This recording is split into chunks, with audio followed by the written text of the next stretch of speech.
Aquilo ali, infelizmente, é uma situação que já é antiga.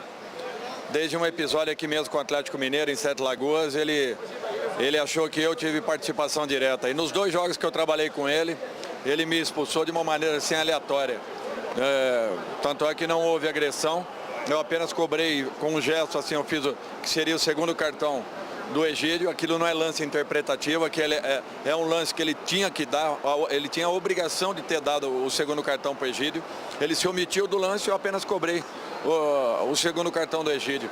Como hoje você não pode nem olhar para a arbitragem que eles estão tomando esse tipo de posição, ainda mais com o histórico que nós tínhamos, fatalmente ele teria tomado essa posição como acabou tomando.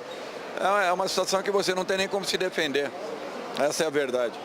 Mas isso aí passa e nós temos que olhar que tem coisas mais importantes do que um gesto desse tipo aí e uma omissão, que, queira ou não, teve uma interferência direta aí, até porque logo em seguida o Egídio salvou um gol que fatalmente a bola teria entrado se ali eles não estivessem. Ele acha então que não foi gol. Ele acha que não é. Até Dorival Júnior se rendeu a gente. Agora, Dorival, deixa eu te falar um negócio. Não foi isso que o Bernardo era para ter sido expulso. E o Egídio não era para ter tomado o cartão amarelo. Daqui a pouco tem mais lance polêmico desse jogo, hein? No lance, daqui a pouco. No lance que ele tomou o cartão amarelo, o Bernardo segurou o Egídio pela camisa e segurando, ele já tinha tomado o amarelo, teria tomado ali o segundo amarelo, estaria fora, o Palmeiras ficaria com 1 a menos. Então o Bassol, nesse lance, dele já tinha amarelo, era para ter sido expulso mesmo.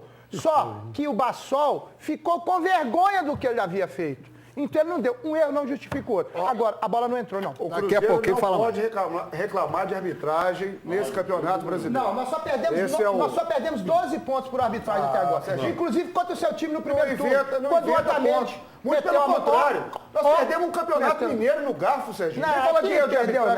Perdeu nada. Nós já perdemos vários.